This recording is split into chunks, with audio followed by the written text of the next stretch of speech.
our goes quorum. So, question. You are on live, so No, you, it's just a question okay. about the traffic cams. Yes. So if you're coming 28 by the new car wash and you're heading towards the post office, Yes. there's gonna be a red light cam right there. Yes. Yes. Then they need to adjust that intersection, because if you stop at the white line, you can't even see over to the left on the Rockery if somebody's coming. If to you take your car. stop and then roll forward, I Gotcha. believe you will be fine. Okay. Okay. It's the blowing through that we're trying to. California stops not allowed. Okay, well, it is 6:06. I call this meeting to order. Start with the flag salute. Pledge allegiance to the flag of the United States of America And to the republic for which it stands, one nation, under God, indivisible, with liberty and justice for all. All right. Okay, and then we're going into, Unmuted. Green is moving. okay. Roll call. Commissioner Boyle. Here. Commissioner Oler, excused. Commissioner Johnson. Present. Commissioner Murray. Present. Commissioner Zaro, excused. Vice Chair Whalen is present, but will be returning in momentarily. And Chair Elliott is present. But while we wait for Vice Chair Whalen, we do have a quorum, so we can continue on with our meeting and keep going. Do we have to excuse these two officially? Yep. Yeah. We are free to, but since they called ahead, I marked them as excused. Gotcha, Yeah. they both, oh. Any additions, deletions, or corrections to tonight's agenda? All right. Public participation. We are live, no comments there. We do have one member in the audience. And you are free to come to the podium if you'd like, or you're free to abstain. I'm sorry, Yes, to the minutes, I just went. Got the minutes yet? from we're still last on, time. we're still on the agenda, public participation. Now we're going to minutes. I'm back. All right. All right. So now we are on to approval of minutes. Are there any comments regarding the minutes of May 14th, 2025? Sorry, thank you, your Yes. hair looks nice. Thank you, Commissioner Johnson. The, on the regular agenda under PLN 2 NE 25, Title 16, I thought we added open space to that line. So you're talking about A agenda motion, item Yeah. Other A. comment, and I just can't, I can't, because we put it in the title of open space for the special plots, the family plots. Well, is that why it says as amended? Yeah, amended the draft to add other common areas. Oh, okay. So And I- other, For Title 16, and I thought it was the section that said common areas, and we put in and open space? open space. Am I wrong? I may be thinking different. You've got the memory. I was not present, so I cannot speak to that. Jacqueline, do you recall? Does anybody, Commissioner Boyle? But it does say as amended at the end of that motion, so. I'm looking up what I gave council to see what I did. Ordinance. The Vice Chair move to Whalen, do you amend, have any move to recollection amend at the all draft to add other that you common guys areas. had? I think there was a change, or there was, I think what went to council was correct. Okay, yeah, so what went to council was additional owned and common tracts created for access, stormwater facilities, critical areas, and/or other open space. Okay, That's what I okay, then thought I'm we okay, that's okay. All did, right, I just wanted to but- ask, because I remember reading it at council, and I thought, oh, and then I'm reading, okay, yeah. all right. Thank you. So does any amendments need to be made to the minutes? I thought it was to add, I didn't think it was other, I thought the original was other common areas. And then discussion was for something else. Why don't we hold this, we'll listen to the recording and we'll just bring it back. There's not. a- No recording? Oh, There's no audio on the recording. oh, lovely. Because somehow it occasionally defaults to muted, and even though I swear I looked at it, about 3/4 of the way through or so. Yeah. This time There's audio for maybe the last 15 minutes, which it might be covered in the last 15 minutes might. because Oh. I think the motions I mean, if were we shown. want, I can, No, I mean, it's, I think it's correct in the city one, so Okay. it's not a big thing. I Um, just wondered if anybody recalled. So we could go back and check the audio. So we could table these minutes till next meeting. sure. Does that work for And everybody? if not, I can And- make it match what we've all agreed to that would actually went to council. Yeah. If that would be helpful. And then Alright. we could, yeah. Okay, so we'll table this to next meeting while we go back and verify the audio. And as well as what went to council. Thank you. All right, so with that, we go on to agenda item 6A, which is PLN 2025-0002 Design Standards and Guidelines. This is an introduction and discussion. And with that, I will turn it over to staff. So the staff report's a little on the thinner side because this is sort of a broad new topic. There's no state mandate. This is something that has come from various avenues. And so I did want to, point out what I'm trying to do. The first page, page 5, kind of points out what I think is what I feel like is our goal is to create clear and objective development regulations that establish a positive visual aesthetic and complementary interaction between uses. So that's what I felt like we were trying to accomplish. And then the rest of that page is actually pulled from the comp plan. I figure we just recently adopted the comp plan. It has visions, it has goals, it has standards. We should try to remember what those are. So that's what was provided on page 5. From my first take as I was going through is we have the Milton Uptown Design Standards and Guidelines. So Uptown is basically Meridian to Uptown Coffee, not all the way at north and not all the way south, but that huge trunk. It hits all of the main areas there. So just north of Emerald and then down south. And then they got kind of expanded in this last comp plan update. So it seems like we sort of have this existing document that probably could very easily be revised, expanded to apply to potentially all commercial and multifamily in the city. So that's up for discussion.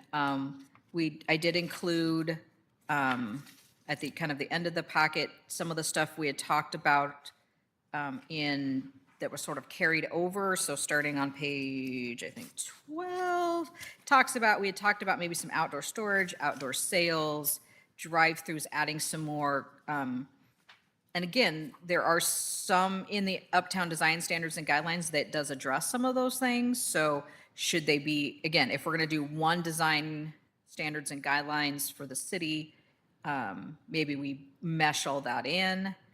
And then so these are things I guess I figured for discussion, for thought, is also how much does landscaping blend with this? That, our landscaping chapter, some of it has to do with parking lot, what a parking lot looks like, what a perimeter looks like, but then other parts deal with tree protections and really kind of stormwater stuff. So does it make sense to try to blend some of that together, or do we keep that separate, parts of it? So it's kind of all up for discussion. This is going to be a little bit different than what we've done the last couple years. Some parameters as we start in on this is any design review that governs the exterior design does have to apply clear and objective development regulations. So we want to be as clear and objective. We can't have design standards that force a reduction in density, height, bulk, scale than what we allow normally. And then there's that whole should, may, encourage are suggestions. Shall, will, and must are mandatory.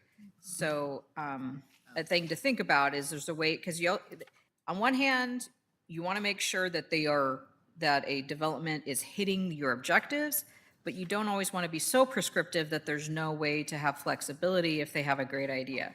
So I kind of in the box try to toss out some ideas of, you know, like the objective should be like a must. And this is an example. All sides of a building within public viewing must have visual interest and continuity of pedestrian-oriented building scale. And then maybe under that, you have a standard that says walls within public view must have 2 or more elements. And then the guidelines are more of a may. Elements may include. So you've suggested some elements, but if they have a different element that they have an idea for, there would be flexibility. So those are some of the ways you're sort of trying to balance those two. And then I tried to give out a few examples that I popped up from some of my looking at things. And then I did, so the little bit of red line that I gave is more, we have a chapter, 1743, that is design standards and guidelines. It's a little, my feeling, again, is it's sort of, for the most part, it's adopting the Uptown Design Guidelines. But there was language that was a little, I'm like, but what applies to everything else? So I think this is the chapter we use. And as we figure out what we want to do for design, then this is the chapter that we will use to put those together. So this was sort of my early kind of looks. I'm not sure if this is what we'll stick with or not. Maybe there's different, maybe there's a different residential code from others, but this was sort of my initial kind of trying to get thoughts out, looking at what other people have done.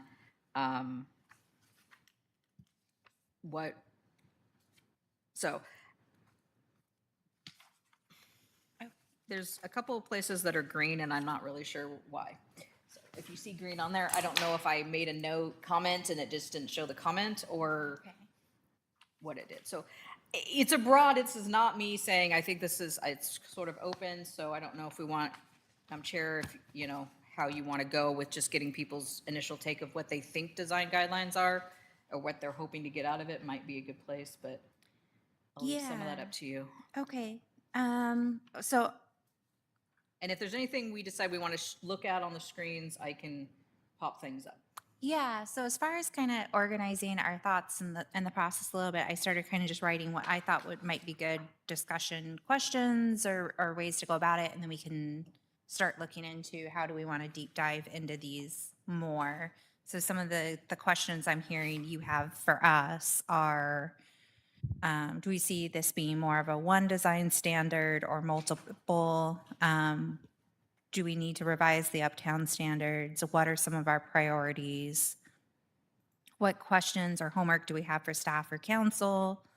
And then one other thing I'm thinking of that we may want to discuss early is we do have Milton Days in August. Do we need to do any sort of community outreach or request for input from the community if we're trying to update standards? So that's kind of just me throwing out like, these are my first thoughts that come with this as far as what things we may want to discuss. I think without getting into the deep dive of nitty gritty on things, I think probably just a round of my first thoughts on things that we'll want to discuss so that we have some organization as we dig into this, because we really haven't had a process for let's come up with something from scratch or that's not assigned to us, correct? So does anyone feel comfortable kind of stating their first thoughts and then we can round robin from there? Yeah, Vice Chair Oler. Yes. I think the first thought for me is, what about our design standards in the Uptown District now that we've had development and we've had redevelopment? So from staff's perspective, one of the questions is what's worked, what isn't functioning well, what's been confusing, that sort of thing. And I had to do a little research to find my vision in print. and the Uptown guidelines, just as a reference. My thoughts were design standards, and I appreciated the goal and the description of how it adds value to a community, makes it more interesting. I think it's something that has merit, and I think we should be having it apply to at least all of our business areas. And multifamily, because they are such large buildings, there should be something about a design standard where it's breaking up the facade, different colors, something like that. I don't think I go so far as neighborhood residential. So I would be thinking the neighborhood commercial, the mixed-use district,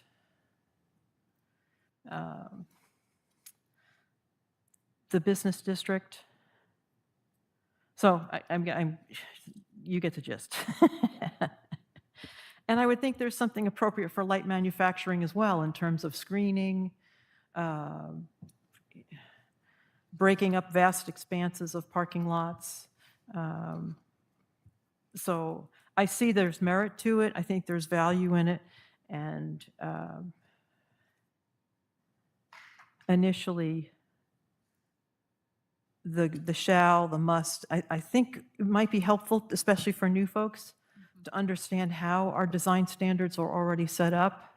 Working from memory, I'm thinking there's the shalls and the musts, and they might say something like, you must pick 5 out of these 10 mitigation ideas. So there's a shall, but there's a menu they choose from, kind of a thing. Has that been working well? Because I can see the merit of flexibility, and if it's all entirely administrative, it can get a little, arbitrary, or like you say, you want it clear, but Yeah, so I would suggest, the overall concept works well, yes.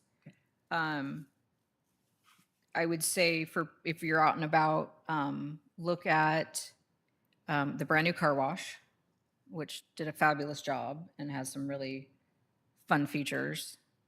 and where is that one? That one is on Emerald by McDonald's, and it's right across from Taco Bell. It's the brand new Glacier car wash. Okay. So I think the coffee shop that's now closed next to the post office. It's what? That's a pizza place now? Yeah, that's gonna eventually someday be a pizza place. It's okay. I think we missed a couple things, and I just think we missed a couple things at the stuff level reviewing. I don't know if it was the standards or, again, it's hard because I do think there's a few things that I do think we need to look at a little bit better, is how to deal with things like drive-throughs a little bit better, because a lot of the standards are designed to be, the idea is you're trying to make things pedestrian friendly, which I totally understand and I totally support, but that doesn't work if you're doing a drive-through or a car wash. So trying to make sure that there's that, how do you blend those two into it? I was thinking there was, and making sure that the uses mesh with what our design standards, because it seems like it's a little better now that we've redone our use table, but there's a lot of things that were listed in the use table that weren't practical to do for some of the design standards that we required. So that'd be good to look at. I think it needs an updating, but I think the concept would work really well. And we did use it it has been used for both multifamily, and it does have residential sections for multifamily, and it does have sections for commercial. So I think that's a great base to start with. I can think, again, I would be, and I've started sort of marking things that I think might be worth clarifying or updating or doing differently, or it needs to be added to. But I would, like I said, I think Glacier did a really nice job with some of their outdoor areas and some of the way they did stuff. So that's I think what we could be. We also used it for the hops and drops not completely, but since they were remodeling the outside too, the design standards kicked in as available to improve some of that. So we used it to get a little bit of landscaping, get some better outside stuff. So look at those, see how you feel like, are those good? Are those adequate? So, yeah, it's my initial. The other comment has to do with thresholds for when someone is doing a remodel. I noticed that it was at 50%, and that was another question in mind about, is that the right threshold? Is someone doing enough to justify having to up their game, so to speak? I mean, there are things they've got to do by code, of course, but I think that's something else to consider if the 50% was workable. We've had some significant building redos at the Surprise Lake Plaza, and while I'm thinking of it, I wished our standards included a responsibility to do a parapet around giant vents and air conditioners and roof equipment, I guess you'd call it. And I don't know if it's got a special kind of name for screening, but screening, is that the word? So, I- yeah, so to help make sure everyone's on the same page. So right now, yes, if you were to build something brand new, you'd have to screen things, you do certain things. If the Safeway complex is doing interior work, it doesn't necessarily kick in that they have to do anything on the exterior. So where is that cutoff point? So, Commissioner Boyle.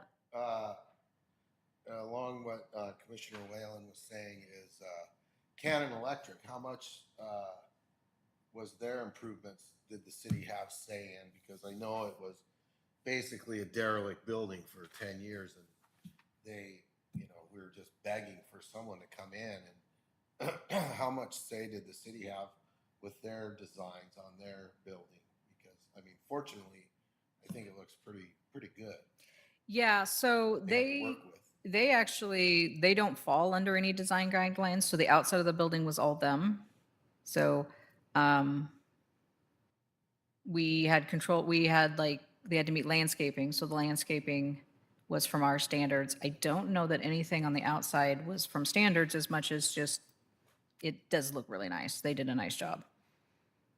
So that it's one that might be a good model for certain things too, is to see how they did things. And Yes. also, Uptown Coffee they weren't far after they were a few years after the adoption of the Uptown design standards. And I mean, while I'm speaking, well said, all the points that you brought up, I agree. And were all things that I would like to see just gone over a little bit. And I know, just so people know, that the Uptown standards that we adopted cost a lot of money. We had consultants in here for months and months and months. And so, I mean, if you see it totally needs to be revamped, that's something to think about, the cost of something like that. But if we have to tweak something, it's not going to hurt my feelings at all. It was very expensive. That's all. Thank you. Commissioner Johnson. Okay. I agree with a lot of the points. Threshold 50%, I don't know what's the correct one, but what I like is the concept of clarity of shall, may, will. And I think that's really important in our code and our designs, that there's a really clear understanding as what you've got an idea, yeah, but you have to do it this way. I like the mandatory, very clear, a shall, will, and must, and suggestions, are encouraged. And the ability that if it's a suggestion that sort of blends in with ours, to have the flexibility. I like that. The one thing on the design is the egress areas and the business areas. I find a lot of times landscaping grows past the height limit that we want. And so you're egressing from a parking lot, and to the left or the right, you're not able to see up the road. to see if a car is coming. And specifically, I talk about the Planet Fitness area. If you're coming out to Milton Way and wanting to, you have to turn right. You can't see when those bushes grow up. They're correct in what they planted, but they don't keep them down far enough. And for a while, they had grown so big you couldn't even see if the light was green or red. So they had adjusted that, but how do you maintain somebody that you have to keep these at a level all the time? So what type of plantings do you really want to put in? One that you have to come in during the summer every week to trim down, or the beginning of the year or whatever, or ones that only lay down lower. And I found it, when we looked at the examples, I was looking at the 2023 population of the cities, and Sumner is larger, then Milton, then Fircrest, and then Totem Lake. But yet Totem Lake looks so much bigger space-wise when you went and looked at their plot of their property for their business sections. When we get over to page 7, I had forgotten the term human scale for some reason. I'm thinking, oh, we're with the elves or something, that we have to build, with a height limit or something with doorways. But it's what we sort of look at in business for attracting people to come into a business. You want a people-centered approach, right? And we want people to feel they belong there. They're coming to the store, they're coming to the building because, oh, wow, it's giving me a sense I belong here in Milton. It satisfies their psychological needs. It has a sense of belonging. The main thing is the ease of navigating through our uptown area. Right now it's hard to navigate because they won't open the road from the dock to the property management through to the parking lot, or a light to turn left. So those people from the dock, if they don't go out to Taylor, they're going to go right on Meridian Way rather than risk their life trying to turn left. So that's it, but that's Edgewood, the street's Edgewood. And then, again, the welcoming atmosphere and pedestrian. The pedestrian aspect is, in our urban area, is really important to maintain when things are being built, and bikeable and walkable. Input from the people. So during the hearing on the 16th, correct? June, for the hearing? Isn't there a hearing on this on the? We're not doing, no, so I'm assuming this will be several months of us Okay, talking, thinking, Okay, fine all tuning. right, So that's I what don't I'm expect a clear. hearing because like I said, this is not my traditional, here, let's Right. go move forward. So, and like I said, I'm not even sure the red line, it was stuff I started when I started messing with this, so we'll see. well, and Tom was bringing up about the previous, I was going, oh, vision of 2012. Whoa, arcane. Yeah, And but I said, why not to comp plan? But Yeah. the update before that was like unknown. Right. And I'm not saying that, but here it is. So I circled the vision. And that's probably why that one is, one of those is green, so it was probably me going, yes, we'll need to, Right. so, But shouldn't our comp plan, our Yes. camp plan should be that vision? yes. That will be incorporated into our RCWs, which we know if it's not in the RCW, it doesn't carry any weight, I don't think.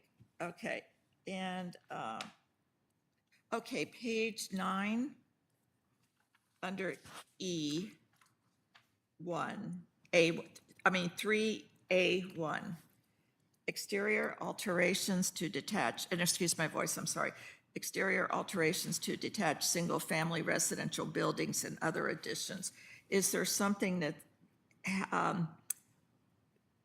saying something you can't do, or how do you approve the situation if somebody is wanting to change the facade of their house through the design? So what can be allowed, what can't be allowed? I mean, what if they want to do polka dots? So this would be if we decided, and like I said, this was sort of my initial, but I debated should I even include it, but figured the more you guys have to look at. So if we decided to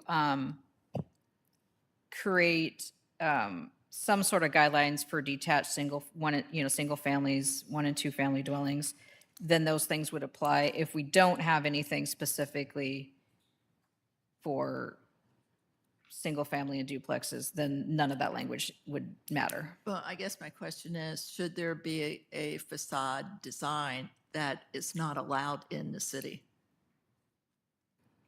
To follow, I mean, somebody could, let's say they want, I know when I lived in Indiana, somebody decided to make the facade of their house like a boat, totally out of the neighborhood.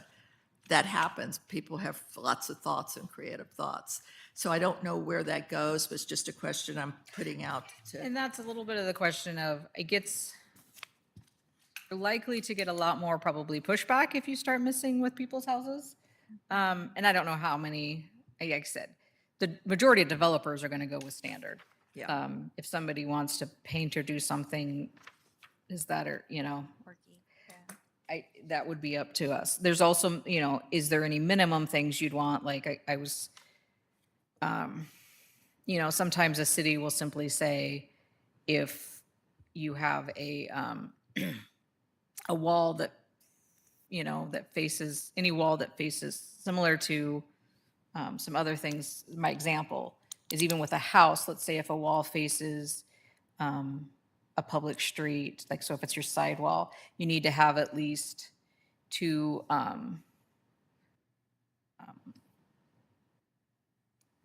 there's a term for it that's blanking, but basically 2 or 3, depending on the width or whatever, of things that break it up. So maybe, a window, different siding, a belly band, or we find with the houses that we get within Milton, and we don't necessarily want to mess with that other than what we've already done. Milton, I guess, is a very eclectic as it is. I mean, for the most part, we've got different parts, different things, different sizes. It's not, we don't have we have some blocks, but they're still not that like traditional city block where all the houses are a certain type. So it may be that, like, maybe that we don't need anything for the neighborhood residentials, 1 and 2 family houses, that we don't even address that, which is fine.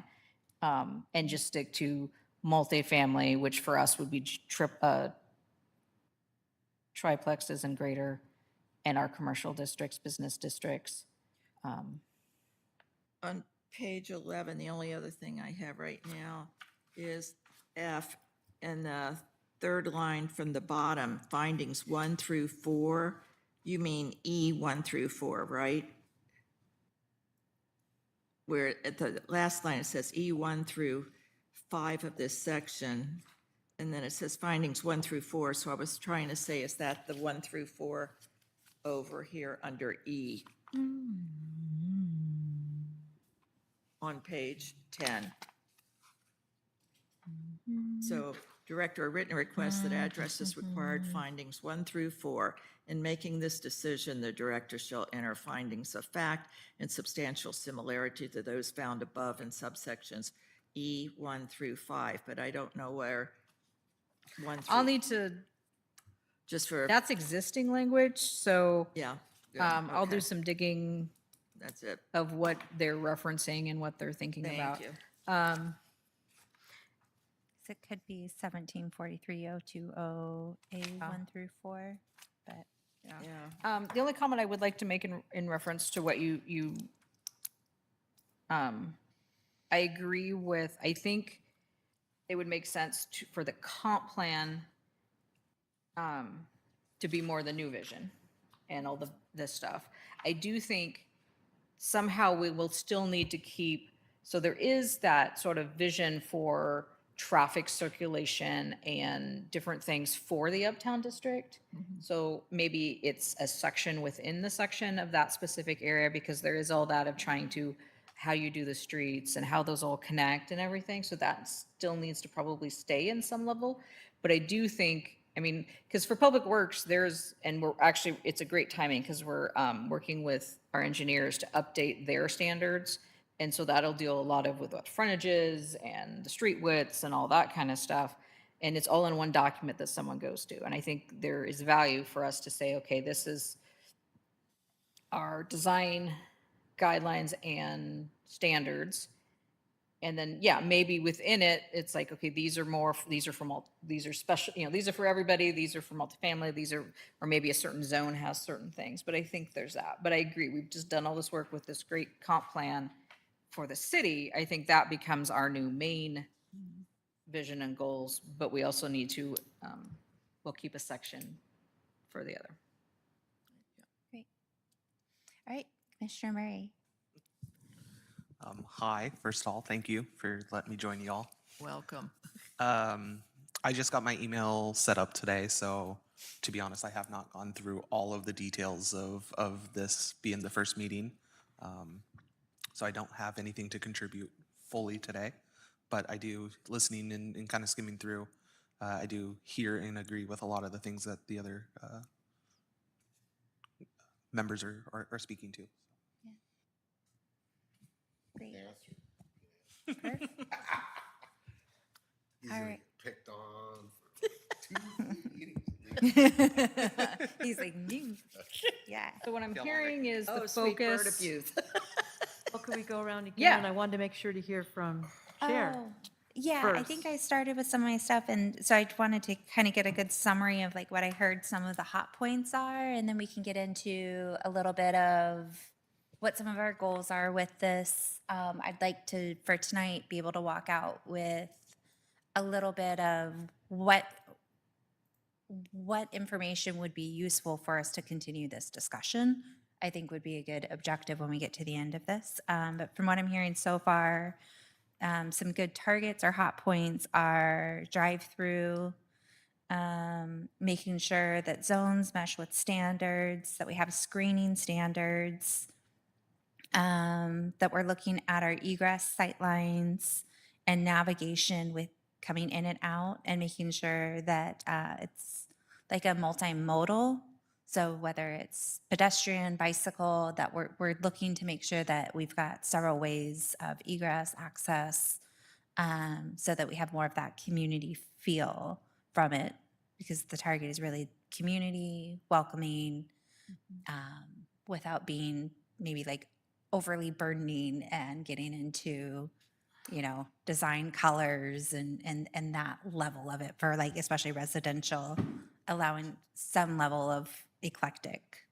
And then some things that I'm thinking of as far as thoughts as we continue this discussion is just what would be useful from staff. So just marking that down. So maybe towards the end of the meeting, we can have a round robin of that. What visuals might be good as we're digging through, because I think it might be good to have large printouts of our zones and like a little reminder of what our different zones are as we're discussing, because I always have to kind of go back to that. And then also if there's input that we want from community or the board. So that's kind of just what I've heard so far is our targets. Do you want to kind of do a summary of that's what you're exactly- hearing? That's and- exactly Oh, what I okay. was wanting to get, so that was perfect. Okay, so with that summary of kind of some of our targets, our hot button issues, are there others that you guys are thinking of as we're starting to dive into this? Again, I'm just trying to keep it high level so that we can be more targeted as we proceed. Yeah, Vice Chair. So as I was listening to other commissioners, I was thinking of my earlier statements of thinking business would be the place for this focus. And then for design standards. And then I got to realize there might be value in infill standards in residential areas. And it's one of those things where I've driven around a few neighborhoods and it's just this extreme shift from Ramblers and Craftsmen, and suddenly it's what I would call houses that look like picket fences. It's a garage and enough for getting up the stairs to get upstairs. It's these very skinny houses, 3 stories tall, and it's just your classic standout like a sore thumb kind of thing. And these are single-family residences. And driving around other areas of Tacoma that are redeveloping and just thinking, gosh, this just looks so harsh and discordant, and it's it just looks really sad. So maybe for those of us that have an interest in this level is maybe taking some pictures of things that are, gee, is there a way we can avoid this type of concept? Particularly with unit lot development, I see that there will be a lot of infill happening, and I just, and maybe that's a separate target of its own. Perhaps breaking this into what would we do for business and multifamily, because we're talking about bigger buildings, we're talking about pedestrian circulating, and then the idea of thinking about infill development and how do you help things soften the hard edges would be the word. I mean, it could be simple, like everybody has to plant a tree in their front yard, or as you said, everybody's got to have at least, 2 or 3 openings in the front facade. So, but I think that's something that we might want to keep separate so we can get through this commercial side of the work. So thinking about business, I was reading in what was in the packet where there was a discussion about outdoor sales versus sidewalk sales, and I got a little lost in what's the difference. And then I know in our code, flea markets are not allowed, and I often think about the old drive-in movie theaters and that's the flea markets that I know of around here. So could you speak a little bit about that? Outdoor sales versus Yeah, temporary so sidewalk. starting on 12, when we were doing the use table, we'd separated out a couple things that we determined were sort of accessory uses to a primary use. So in this case, if you're a contractor yard, your business is, your building and everything, and then your outdoor storage is you're storing all your stuff. And so your permitted use is contractor yard, and then you're like, okay, but I'm also gonna have outdoor storage. So that would be the accessory use that would be allowed, if it's allowed in that zone. And then it would be like, okay, so since you're doing that, this is kind of what we're looking at. And so then the sales is the same idea. So like, trying to get a difference between a Safeway who might occasionally put their plants out front or their pumpkins out front, which is sort of that sidewalk. They're just sort of got a little bit going on, versus maybe something that is a more car lot or Well, like what if Ace wanted to add like a garden center? yeah. So if like Ace had a whole nother section that they could, have a whole outdoor area, like you would see at a Lowe's or a Home Depot or something. And so the idea that I was trying to find that, the idea is, if they're just putting stuff out front, I don't really, I don't want them to have to do a lot. But if they have like a whole section that is outdoor, how do we make it so that it's screened or looks decent, or so that was sort of where I was going with the outdoor sales. And again, the difference between that and outdoor storage. If that hopefully helps. But that helps, and the outdoor storage issue, I think, is a very important thing to take a look at.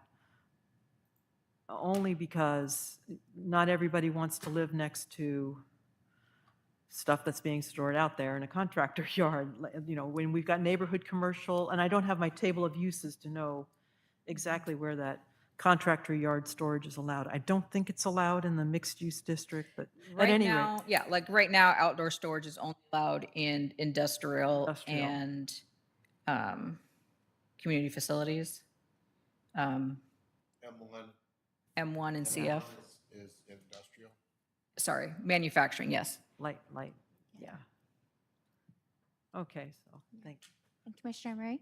I saw you raise your hand. Yeah, I just had a clarifying question for like outdoor sales. My brain goes to like in Edgewood, they have the like storage sheds. Like, is that kind of where we're talking about? Like, it's an outdoor place. Would it have to be like fenced off? Because right now it's just like a open field with like storage units that you could like put in your backyard. Is that kind of the outdoor sales Or could that be included in the outdoor sales? Because it's not inside a building, it is just a open lot selling items. Or Yeah, like so the outdoor sales, another example, like Fife used to have like the playground equipment. It was like a building and then all the like assembled playgrounds were like in the parking lot, yes. fenced off. So in that kind of a mentality, is that where, am I correct in thinking those? Yeah, that would be the more yes, the more permanent outdoor sales. Okay. Whether that's cars, whether that's, yes, equipment or some sort of, so the idea being that you would have your primary, which would be a mercantile.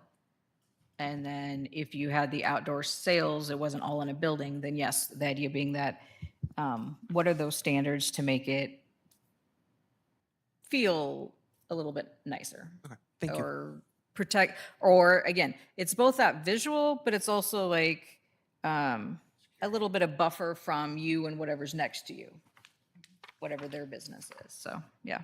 Thank you for that. Right. Commissioner Boyle or Commissioner Johnson, as far as any other hot topics or things we want to make sure we dig into? Go once. Along the lines Twice. of your points, I'm going to be looking at some of these links that I didn't catch in the packet, of looking at other cities and other businesses. And same thing, like you guys are saying, the best thing you can do is just drive around and make notes of what you like, what you don't like, and everything's kind of interpretive. I might like polka dots, you don't like polka dots, you know what I mean? So it's all, kind of a person's opinion, and there's 7 of us, and 12 years ago, there was, 5 other people here, and a different planning manager. So it could all be totally different. But I would look at the Uptown standards and kind of see where for Milton, they were a huge step. I mean, it was like, you look around, you're like, God, we've got these same buildings here just falling apart and everything. And how do you want it to look? And so we were forced to go around and look at different cities and see what they're doing and what their standards are. And it's really helpful. Yeah, Commissioner Johnson. I think what we're doing is so important because of the times and change. And people have come to me, and it's really interesting. I know the original plan talking about the intersection at 11th and Milton Way. And 2 people have told me, why can't we call that Old Town and do a historical thing there? We don't have any historical designated places in Milton as an original mill town. It's not in the comp plan either. But their discussion with me is that when Milton was founded, that area at 11th and the intersection, that was Milton's town area. And so their thought was, couldn't we just rename it Old Town Milton and have like a historical marker that this was where businesses started in Milton, and as a design thing? And I said I would bring it to planning tonight for them. It probably should have been brought up during the comp plan, so I don't know. So in the comp plan, there's 2 areas that we identified for future sub-area planning. The one is along the Pacific Avenue Business Corridor. But the other was sort of that like It's called central, Uptown, so- right? Or not? It was No. downtown. the Days, Yeah. the, Yeah, no, I Off, was you trying to know. remember. I thought we had a special name yeah. for it. Did we say it downtown? I don't know. It's downtown, I thought. Midtown. Midtown. Well, it's like, Midtown. that's the other problem. Nobody knows what to call it. So, Oh, Milton.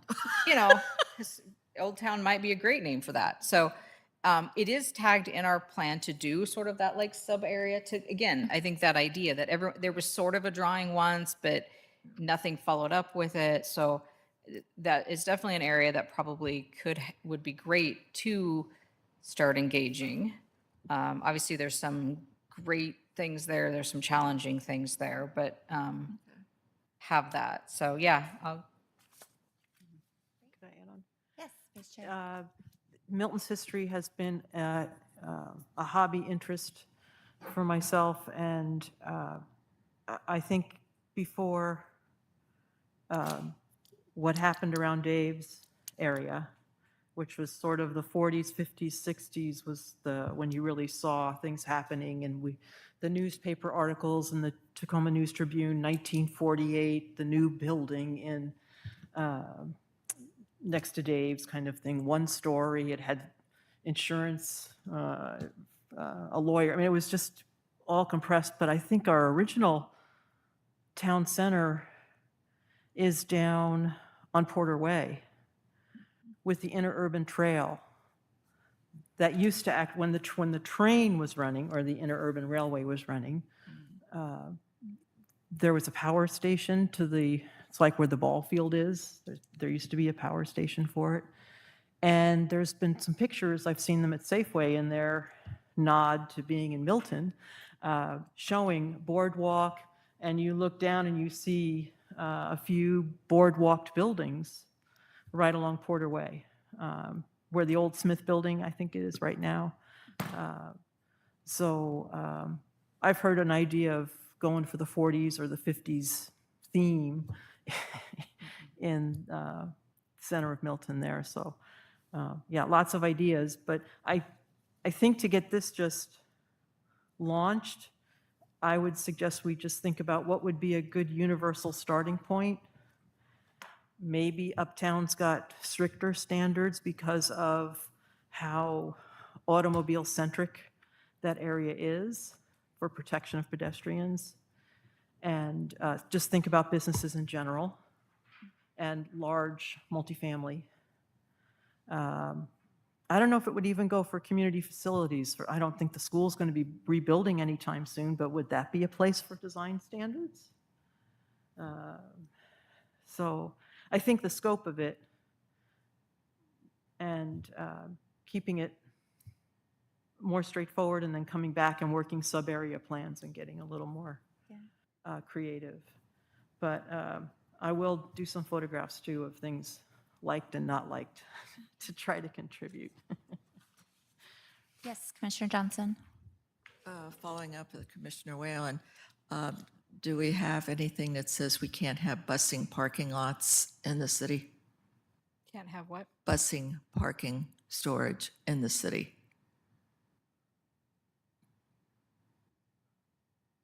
Bus parking, as in if the school district? Mm-hmm.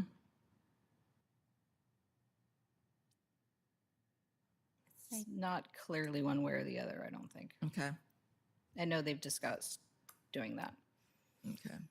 Of transportation facility for the Yeah. district. Okay. Yes, Commissioner Boyle? What I find interesting about the Dave's complex is how long it's been there, right? It's been there since the 40s, and just the foresight of the building itself with the businesses below and residential above, and how we're all pushing for that now. Just maybe That a it's newer, cyclical, maybe a yeah. newer version, but to think that somebody was thinking that long ago is kind of interesting It was to in me. the west, in all the old cities, the bar was below and everything else was upstairs. Well, that was for other We're not reasons. I'm only going back. sorry. I'm only going back to the 1940s, not the 1840s. Back in your day, Susan. So am So- I hearing a lot of, maybe next meeting, we just have a lot of pictures? Yeah, so kind of what I'm hearing might be for next meeting. So the things I'm hearing is that we are probably interested in multiple design standards, but maybe starting with the Uptown as our base? district and businesses, kind of finessing that first. And then that can inspire us to figure out what other zones we want to tackle or set priorities for, because we have several different options. And I know that was part of our comprehensive plan was we looked at Uptown, what we're now kind of referring to as maybe Old Town, So and it the is the 99 town corridor. center mixed use Yeah, our right town, now. It's yeah. town center, but Town center, but that's yes, what it is. it could Yeah. it could use a better name. Yeah. So yeah, maybe finding a fun name for that. And then the 99 corridor, I think those are probably the 3 zones we're most looking at. And then from there, if we want to do some universal design standards or anything like that, to go from there is what I'm hearing. So I think for like next meeting, it'd be really good to have examples of what we do and don't like about Uptown, what's working, not working on a plan review viewpoint. Yeah, and I think if this sounds, I think this sounds what I'm hearing, is I think I'll take the current up-down standards and sort of piece it out so that, one, let's maybe start with the commercial buildings. And, because it does have some pictures and stuff, so kind of piece out sections, so one, it doesn't feel like this huge, I mean, feel free to read it, but have piece it out as well as any pictures that I find or you find that we can literally, I mean, maybe it's, we put stickers on, we like these, you know, maybe make it more of a workshop kind of feel. I would also say, for those of you who do know what our Uptown, who were here during that, do you feel like we're accomplished, you know, like I said, I think there might be a few little things, but do you feel like it's accomplishing what that vision was? Absolutely. And All the if, buildings I've seen have really Yeah. hit what we were looking Yeah. for. Because I think we're just looking for tweaks. so then, and then, but do we want to try to have anything more for existing buildings That's to, the tough one. yeah, so, but yeah, okay. And that's what I'm hearing is I think we're at the stage of a lot of visuals and understanding what standards might get it, you know, this is what got us this. Yeah. Is that, Then we could use these visual examples to bring it to the community at Milton Days, and, you know, we won't have to do things twice, or, you know, you'll have all that information and ready, and they get an idea of what we're shooting for, get some feedback. Yeah. Currently now, in the Uptown, are they allowed to do anything they want to rechange the facades and the buildings under our current rules? Or do they have to seek the permitting to do it? I thought they had to seek. yes, so if they're doing anything on the outside, Right. then yes, they need a permit, we go through the design. So if you, like I said, if you look at Hops and Drops, that was it a Burger King? No, it was an Arby's. Yeah, Arby's. Because they were doing on the outside, we were able to, and a total gutting the inside. We used the design standards. We went back and forth, making sure that they did the things that they needed to do and try to hit those. Yeah. And then, is there anything that I missed as far as like for goals or for kind of preparing for next meeting? I want to make sure I'm not monopolizing the process and just throwing things out there. So, yeah, Vice Chair. To answer that question, I didn't hear anything about mixed use when we were talking about commercial. It would seem to me that when you've got a building that is mixed use, it might be a more unique circumstance. So when you've got residential units above, business first floor, we're seeing that happening in Fife. You know, I don't know if it really needs to have different standards because I don't know the degree, how in-depth we're going to go, or it's simply going to be a reminder as well, what's the setbacks? You know, is it a business either is going to want to be pretty close to the sidewalk, or we've got rules about how far away they can be with a small parking lot in front, et cetera. So I think it'd be good to have a reminder of what some of that is.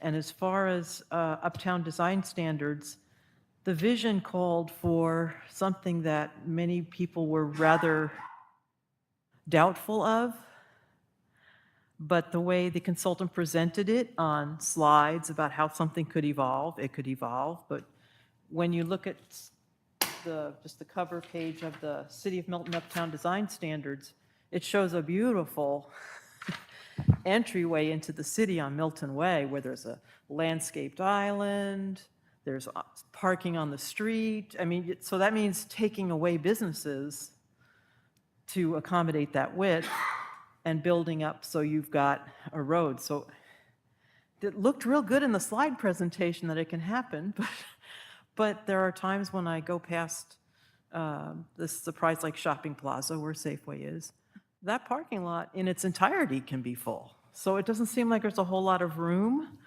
to expand. But that to me was the one thing that was just, it'd be interesting to see, but I don't, real Yeah, that stretch. pull-in parking at the intersection, you're like, there's no way that would fly with our current traffic. Some of those things, yeah, when Yeah. is without tearing down, like somebody coming in and saying, I want to redo this whole area, that makes it a little Yeah. bit of a challenge. Yeah. And that's something to think about is that beyond is that vision just unpractical? So is there something else, like I said, maybe we do focus more on the interior of these things. Yeah. I do know, I'll have to double check, Dustin's out this week, but I thought they just did they were talking about through the TIP, and I still think there's a little bit of language in there about at least doing some things. I thought it was that intersection, but I'll double check. So yeah, I don't know that it could ever be what that picture is. It's such No. a struggle because we even discussed, I remember that, you've got about 15 feet of elevation difference from one side of the road to the other. This parking lot's up here and this one's way down here. You're like, I don't know if you're gonna get on-street parking out of that deal. Yeah. Yeah. And like you said, somebody's gotta give up something Yeah. for that on-street parking, and developers aren't willing to do that. They wanna keep as much as they can. right. Well, and on-street parking, I mean, I like the concept, but that turns into a city management issue as far as policing And how that is long-term use bike or, lanes and pedestrians. yeah, Yeah. yeah, It sounded like a great idea because you Yeah. had storefront on Milton Way. There, it could be a full daylight basement. I mean, it'd be a whole lower story in the parking lot. I mean, But yeah. how It'd be great if somebody redid the whole thing. yeah. Yeah. Yeah, I think another thing would, and I don't know if you would necessarily hear it, but are any of our current standards making it restrictive for developers to want to develop in Milton? And that way we can at least go, oh, well, good, because we don't want that kind of development. Or, oh, shucks, we had our chance at Trader Joe's, but our design standards were too strict. The only thing that made me think of Yeah. the one thing that I think one of the things I think that needs to just be again modified a little bit is it has that thing like you don't want the idea is was to not have like your McDonald's that looked like the party McDonald's, Oh. and so it says it sort of says you can't have their traditional corporate Arch? like model of a business. Well, a lot of businesses now have moved towards a much more classic style. So like Gravity Coffee, technically that is what all of their Gravity Coffee looks like, but it's a nice look that fits within our design standards. Yeah, and I the want way more the play code says places. is you can't have their traditional thing. And it's like, okay, that's not what I'm sure that's not what it meant. So again, just some tweaking of whatever version they use needs to fit the, Yeah.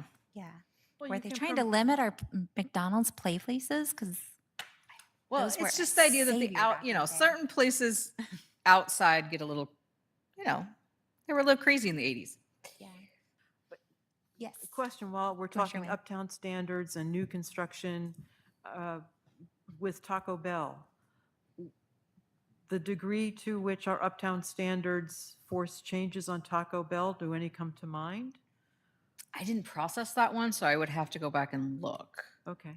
if it did or not. Because you see Starbucks a lot, I mean, there's a lot of businesses now that are, Yeah, they started, I think in the 90s, they started having to come up with calmer versions of some of these especially the fast food, because places were like, we don't need the 5 different colors and the.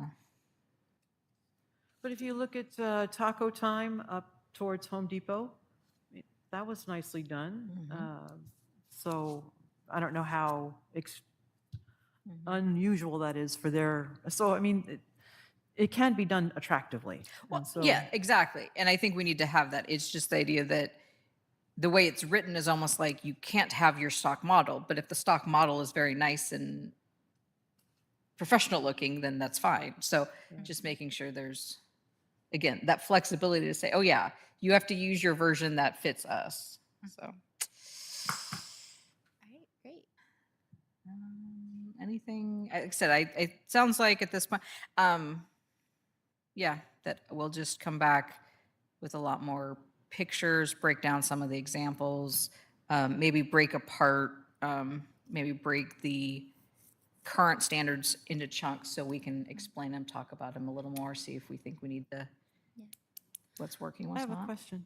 Yeah, Commissioner Whalen? I'm curious to know how commissioners and staff feel about the idea of a standard that would be triggered, that would mean a business in Uptown would have to put trees in their parking lot.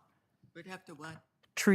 Plant trees in their parking lot. So, That's very common for a lot of municipalities to have tree standards or landscaping standards. I don't know if that fits into our zoning and our portion of it or more Dustin's and planning and works. No, but- it's private because it's on private land. But Okay. we have, Dustin and I have had conversations also with the idea of sidewalks. Mhm. That there is no pedestrian access from our sidewalks on our street into any of the stores. You're basically walking Right. where the cars That's are. the Meridian. So, yes, I will be happy to look into, So trees and parking islands. yeah, so basically in what could kick in parking lot improvements, which would be pedestrians, trees, parking lot standard kind of thing. And would it fall under us or is that already under new building code as far as like electrical charging for parking, like minimum standards for that? I think that's now under new building code. Or EV chargers? Yeah. I don't, do we, And I don't know if that's something we want, but I'm just saying Well, I if thought it's the over code had 50 EV parking chargers or stalls. I think we have what you have to do one for if you every want 50 them. or Yes. something. do we There require is an them? EV, yeah. I'll look. Okay. I'll double check.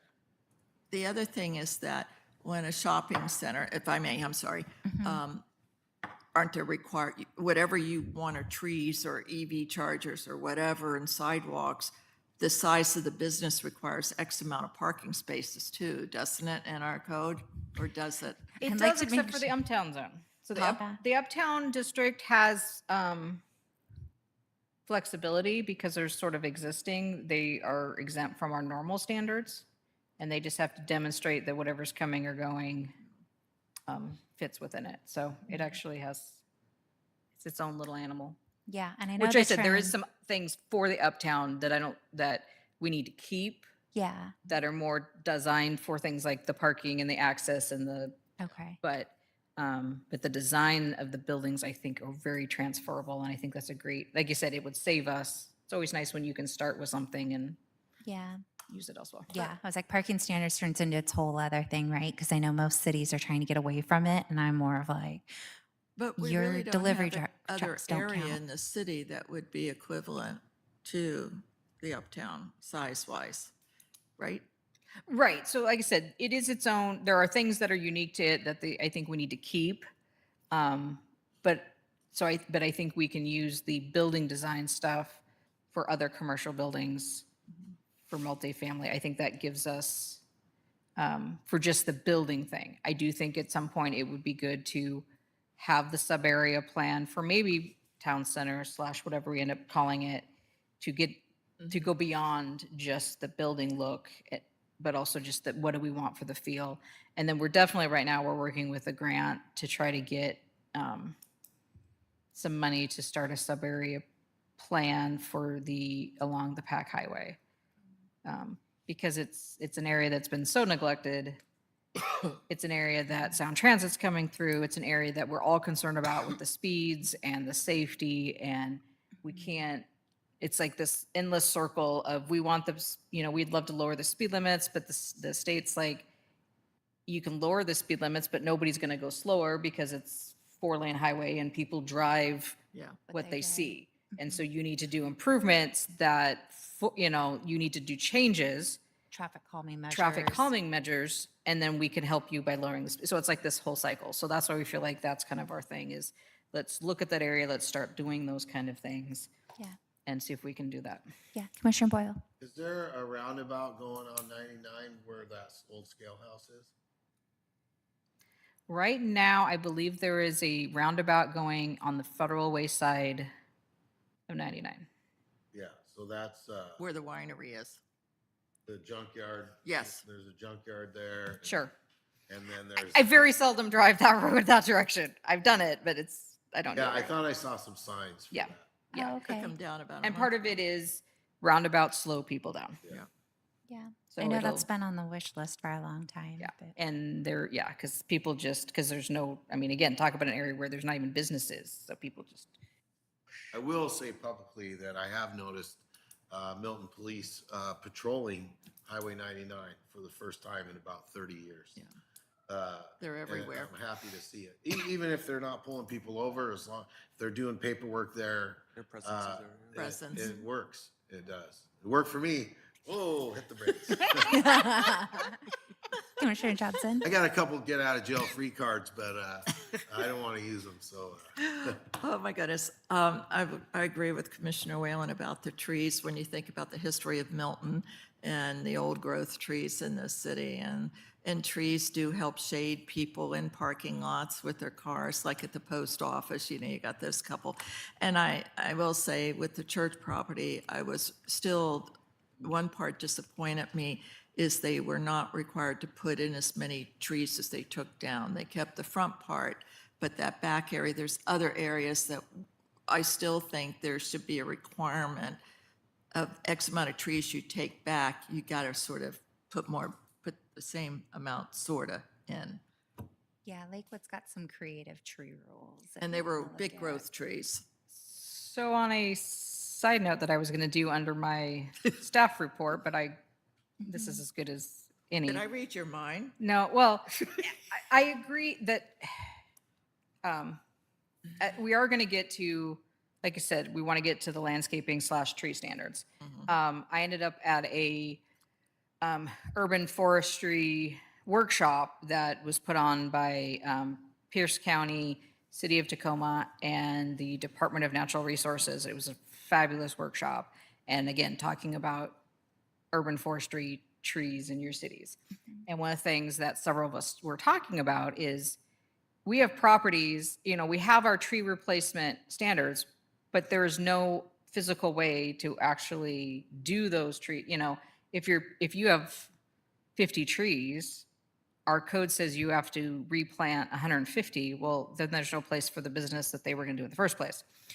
So one of the, and again, it's going to take a while to get there, but one of the things that several of us were talking about and checking out to see what other cities do is there a way, kind of like we do street, for like, sometimes we make people put in sidewalks, sometimes we make people donate the money and we put sidewalks where we're connecting sidewalks. And so one of the things that I am hoping to look into is, can there be a tree fund? So you're taking out this number of trees for the business, you have to replant this. Yes, you feasibly cannot replant every tree that it says you need to, but you're going to donate X amount, that value, into a fund that maybe we give trees to residents to put in their front yard, or maybe we do work on a project with Safeway to put trees in their park. You know, I don't know all the ins and outs. I don't know how we completely, but I think there, like I said, I know it's a great that you have a standard, but if it's not feasible, and so that's why if we can use that someplace else, or maybe, you know, if there's parts of city property where we could plant, great. But again, we have a lot of, you know, our one park has tons of trees. So that is one of the things I'm playing with, and I do think we're going to do some urban forestry information at Milton Days as well. Just again, starting to that communication with residents to get them thinking about why trees are good, why trees are all the benefits, and then so that's a whole nother side project that I'm going to take on. So I mean, look at in my spare time. Look at our logo. I Yeah. know. It's not polka dots, it's trees. And I do, I'm with, not gonna with a live that community, down with you. with a community like Milton, you know, overall, we have great tree canopy in most places. But my fear is if you don't protect them or have certain replacements or whatever, they start to come down and come down and come down. Yes, Yeah, Commissioner Murray. fully agree with the trees. I don't have my park board notebook, but I think Milton is about 11 acres in the deficit for public park spaces.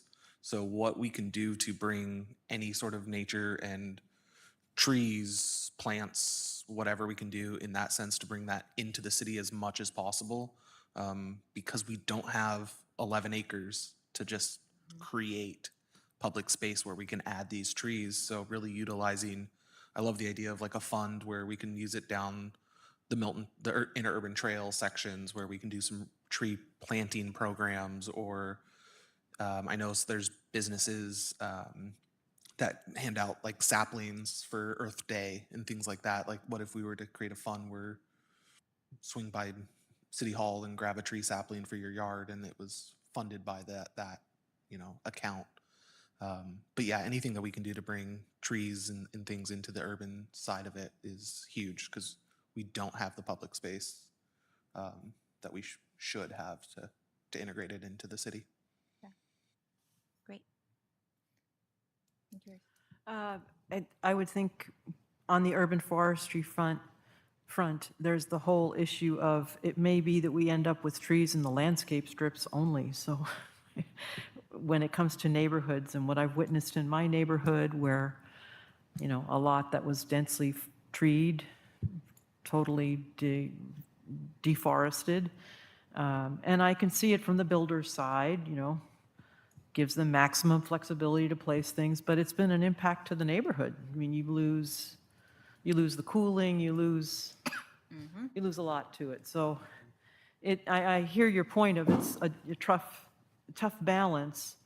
Well, But and I think that's compounded by the fact that, in essence, our landscaping says single-family lots, it doesn't apply. Right, and And I think that is something, at least at a stopgap, we should, when we get, and again, some of this we may not have to finish design, I feel like design's going to be so long, I'm going to have to probably bring some, like, we need critical areas done here, so, but yes, I think there's a few things that I think a true urban plan is going to take a couple years, but I do agree. I think there's some little things that we could do to slow down some of this. Cause yeah, I had another one, like, I mean, they were only taking down one tree, but I was like, there's nothing that gives me the authority to say, okay, but plant 2 or 3 more, please. I suggest it, but there's nothing that requires it.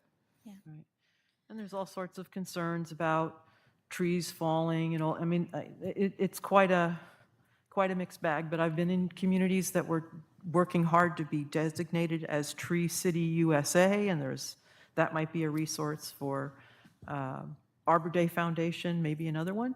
Yeah. But really promoting that whole idea of trees.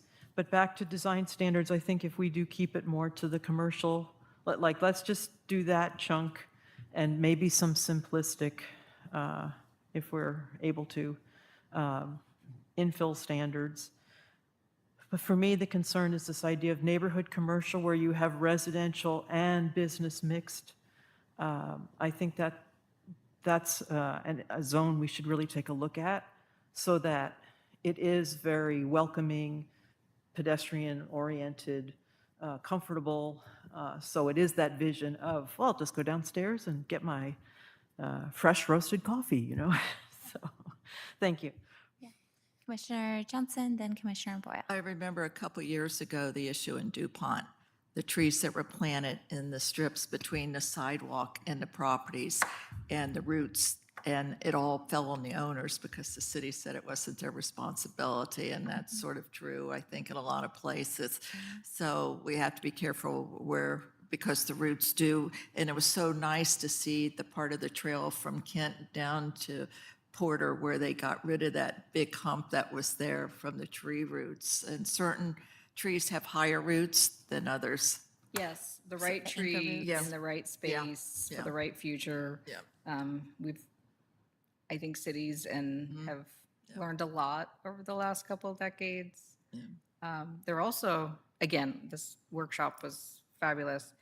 And I passed it on to Public Works. There's some new techniques to, when you are planting trees, to separate roots from sidewalks in a way that lets trees actually, anyway, it was this whole like Oh. vault for Barrier your methods, trees versus, yeah. It's like a shield that goes down. well, it's even more than that because that's what they've used, but it's actually like you put a vault underneath, and so you put all this wonderful dirt that makes the trees happy, Well, but it's separate. But you so anyway, all that to say is there's all right kinds of learning and cool stuff, and but Yeah, yes, the way that they use detention ponds to put Yeah. water and extract the roots, yeah.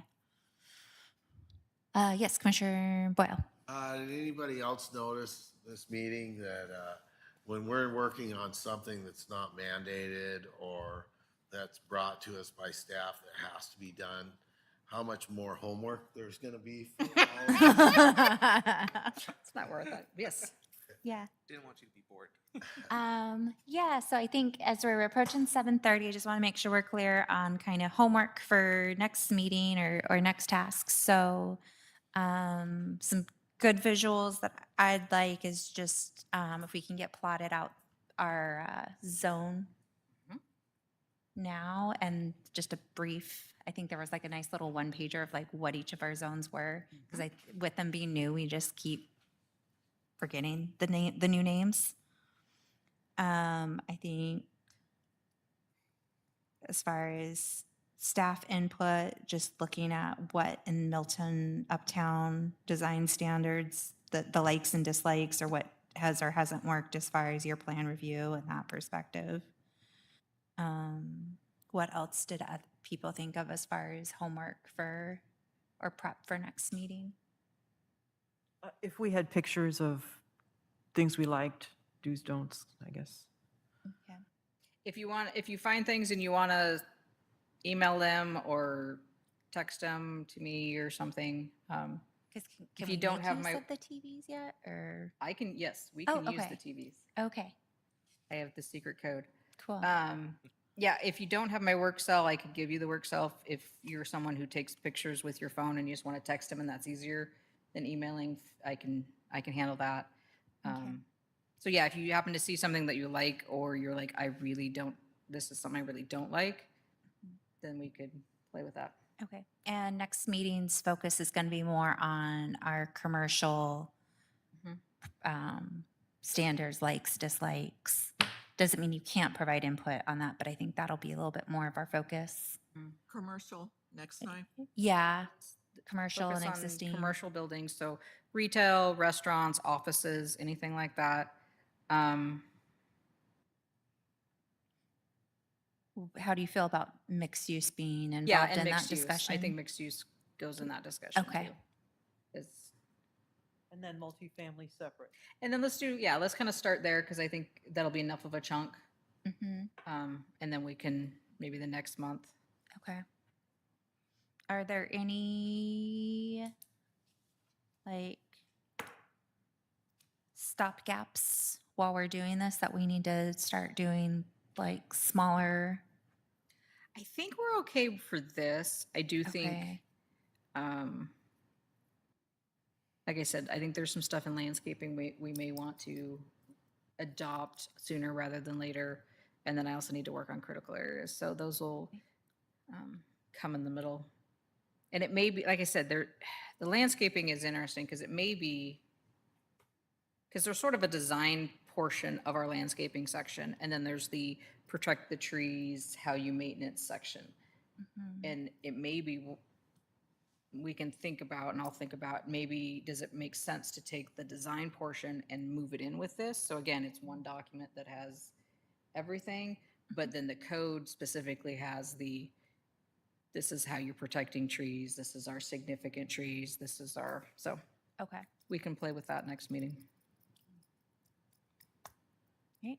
Any other comments or questions about this agenda item?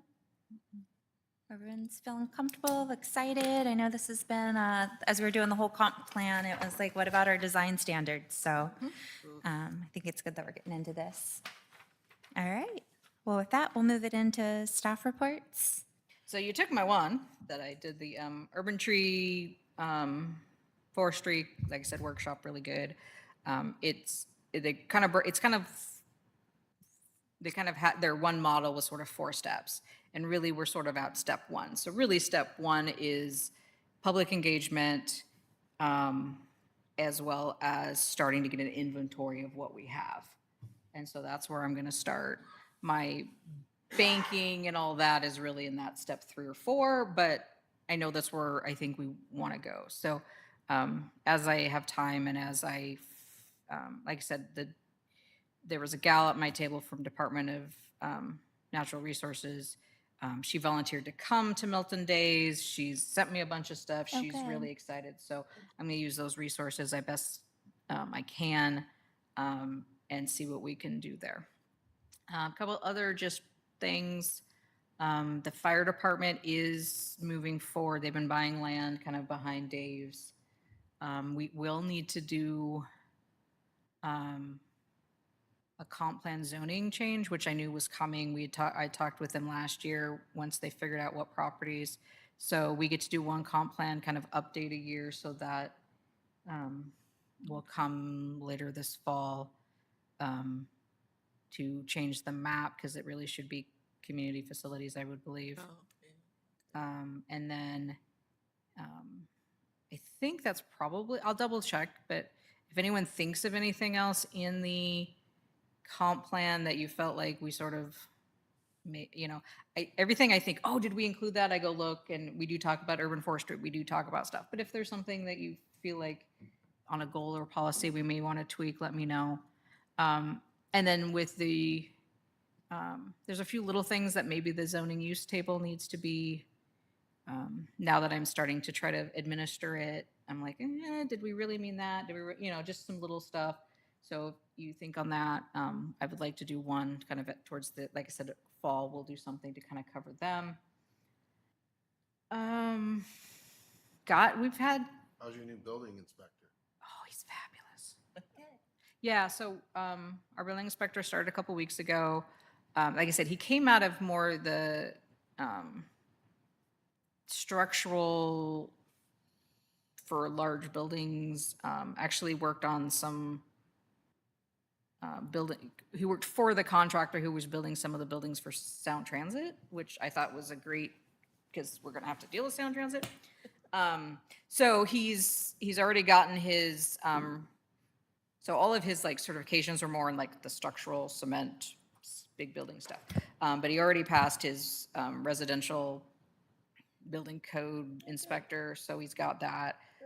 He's working on it. He's taken a few others too that if he's not inspecting, he's not helping, he's studying and double checking that he knows everything.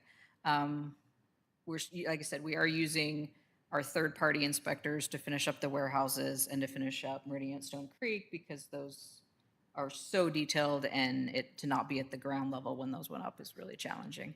So that's exciting. But yeah, I think he's a great fit for us, and he's so far everything I've gotten is really good, and he has no qualms about calling people, telling them what works, what doesn't work, when he has to tell them no.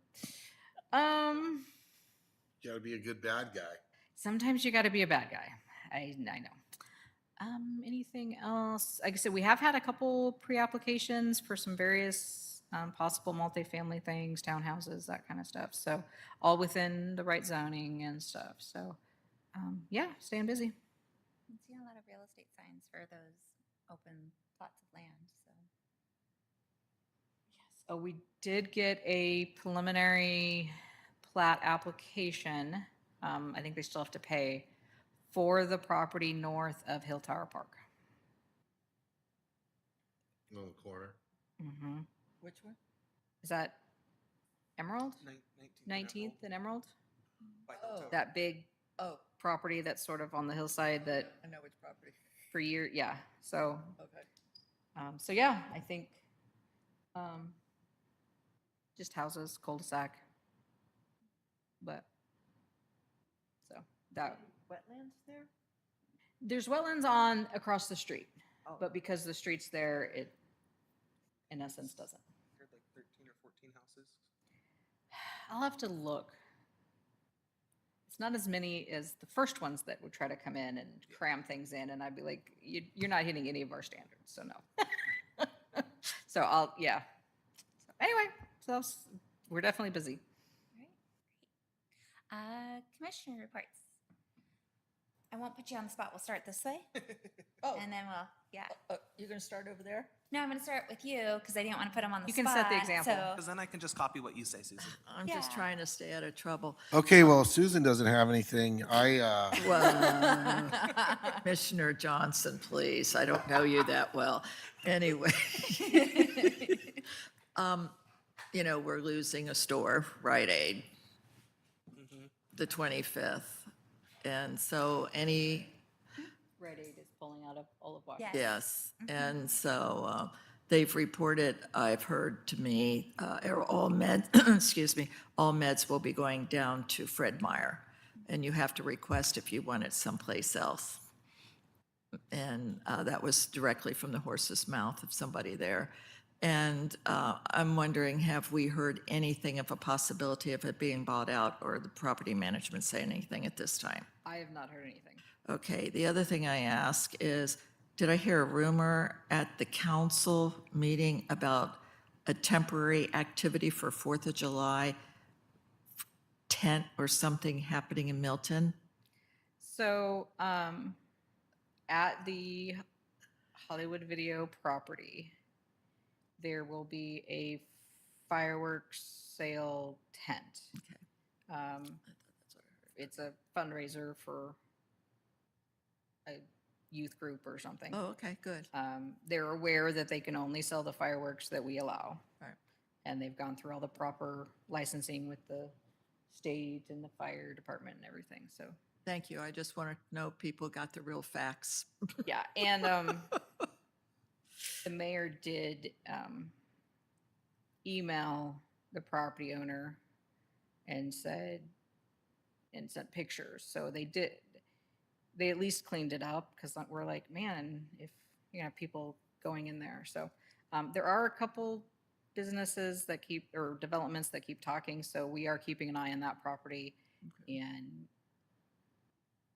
Hopefully. I will just say that Yeah, on the record hopefully. for now. But Yeah. yes, we are keeping an eye on that property. Okay, the question I have on that property, does the management company own it, or who owns that one area? I thought it was the company that owns the shopping centers, or is it a separate owner? Correct. So See, yes, the same people that own everything else except for Safeway Safeway.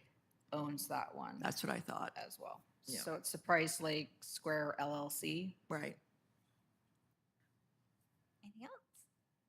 All right. Commissioner Boyle? Thank you. Along lines of the Rite Aid, I was informed that last week they had their 50% off liquor sale, and I was not able to catch that, but I got mine. some friends of mine attended the event and said that when people were leaving the store with their carts, they're all going clankety, clankety, clank, clankety. I thought that was kind of funny.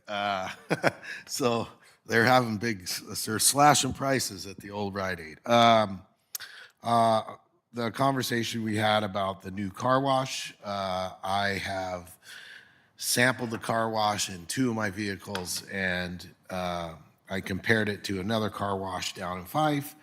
And pros and cons, this car wash is much more difficult to get in and out of if you have a bigger vehicle. I noticed the new curbing all the way around, and as the days go by that I get another car wash, there's more and more black marks on the curbing. So be careful with the curbs, but very good car wash. Very, very good car wash. I even went as far as got the unlimited, where you can go in every day if you want. So a good addition to the city. I joke, I went to the stage ribbon cutting. I had told a bunch of friends that Aerosmith was reuniting for the ribbon cutting, and they were quite disappointed, but it was nice to have the Surprise Lake Band there. It was pretty good turnout. It was fun, yeah. The shark dance. And lastly, I wanted to welcome our new commissioner. The hazing starts now and immediately following the meeting. No, welcome aboard. Yeah, that's all. Thank you. Vice Chair? Thank you. Let's see. Vacant buildings.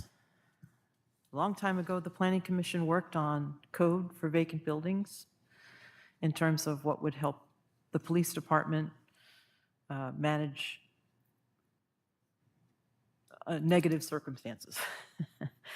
And it just seems to have never gone anywhere. So at leadership, could you bring that up to the team and see if it's something that leadership just said, no, we're not going there, or, because the commission put a lot of work into it. We did forward it on.